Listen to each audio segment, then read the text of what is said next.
Selamat pagi saudaraku seiman dalam Kristus. Salam sehat, sukacita untuk kita semua.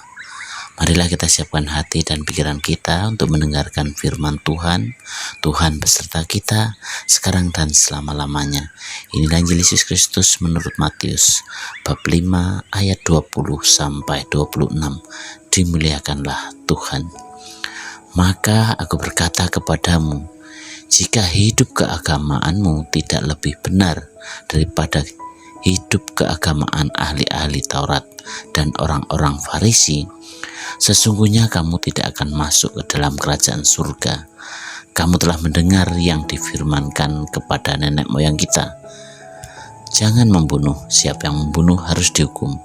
Tetapi aku berkata kepadamu, setiap orang yang marah terhadap saudaranya harus dihukum.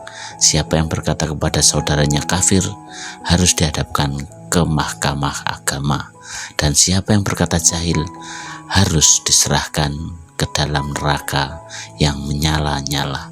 Sebab itu, jika engkau mempersembahkan persembahanmu di atas mezbah dan engkau teringat akan sesuatu yang ada dalam hati saudaramu terhadap engkau, tinggalkanlah persembahanmu itu di depan mezbah itu dan pergilah berdamai dahulu dengan saudaramu, lalu kembali untuk mempersembahkan persembahanmu itu. Segeralah berdamai dengan lawanmu selama engkau bersama-sama dengan dia di tengah jalan, supaya lawanmu itu jangan menyerahkan engkau kepada hakim, dan hakim itu menyerahkan engkau kepada pembantunya, dan engkau dilemparkan ke dalam penjara. Aku berkata kepadamu, sesungguhnya engkau tidak akan keluar dari sana sebelum engkau membayar hutangmu sampai lunas. Demikianlah sabda Tuhan. Terpujilah Kristus. Selamat pagi saudaraku seiman dalam Kristus.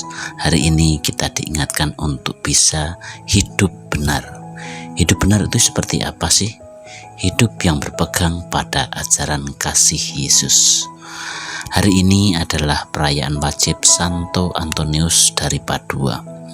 Dan dalam Injil kita diingatkan bagaimana orang-orang Farisi dan ahli Taurat memang dikenal begitu saklek cara hidupnya. Pokoknya hidup sesuai dengan hukum, yang berarti melakukan perintah hukum dan menghindari apa yang dilarang oleh hukum. Hanya saja kehadiran Yesus menyempurnakan cara hidup yang kaku ini dengan hukum kasih. Jika berpegang pada cara hidup yang kaku, tentu setiap perbuatan yang salah harus diganjar dengan hukuman. Tidak usah bicara soal hukum yang berlaku di negara ini. Coba, mungkin dari kita pernah menghukum orang lain, semisal menjauhi karena kita pernah disakiti, atau mendiamkannya, tidak menganggapnya dia ada.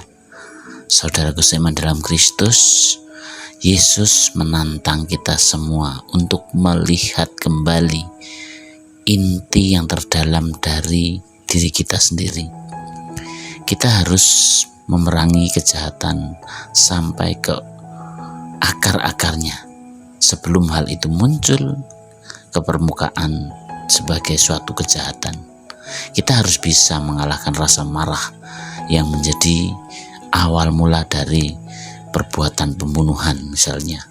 Kita harus bisa mengatur sendiri tata damai di hati dan berdamai dengan sesama sebelum kita mempersembahkan kurban, atau sebelum berdamai itu dipaksakan dari luar oleh otoritas yang berwenang, oleh petugas keamanan, atau mungkin karena diatur, ditegakkan oleh hukum yang ada.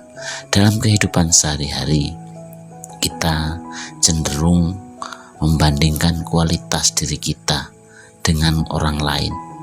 Namun ada sesuatu yang kurang pas, di mana biasanya kita justru membandingkan hidup kita dengan orang-orang yang kualitas hidupnya lebih rendah daripada kita. Perbuatan yang demikian bisa memuaskan diri kita memang, yang bisa lebih baik dibandingkan dengan orang yang kurang baik, tetapi tidak berguna membangun hidup kita yang sungguh-sungguh baik. Kalau kita mau membangun hidup yang berkualitas, ya kita harus membandingkan hidup kita dengan orang-orang yang berkualitas lebih baik daripada kita, bukan membandingkannya dengan orang-orang yang kualitasnya lebih rendah daripada kita. Saudaraku seiman dalam Kristus, ingat melalui Injil hari ini, mari segeralah berdamai dengan lawanmu selama engkau bersama-sama dengan dia di tengah jalan, supaya lawanmu itu jangan menyerahkan engkau kepada hakim, dan hakim itu menyerahkan engkau kepada pembantunya. Nah, ini yang tidak dibenarkan. Aku berkata kepadamu, sesungguhnya engkau tidak akan keluar dari sana sebelum engkau membayar hutangmu sampai lunas. Hari ini adalah bagaimana kita diajarkan dengan hukum kasih. Kasih adalah damai, kasih adalah pengampunan. Mengampuni bukan berarti kita kalah, tetapi ya, bentuk kasih menyelamatkan diri kita sendiri, orang lain, dan dari beban hati kita. Ya, ini yang menjadi tekanan atau permenungan kita hari ini, agar kita berdamai dengan diri kita sendiri, sehingga damai itu bisa menyebar ke orang lain. Demikianlah permohonan kita, dan marilah kita akhiri dengan doa. Dalam nama Bapa dan Putra dan Roh Kudus, amin. Bapa yang penuh kasih, ajarilah kami untuk memerangi aneka kejahatan yang ada di dalam hati kami, agar kami mampu membangun hidup kami menjadi lebih baik dan berkenan kepadamu. Amin. Dalam nama Bapa dan Putra dan Roh Kudus, amin.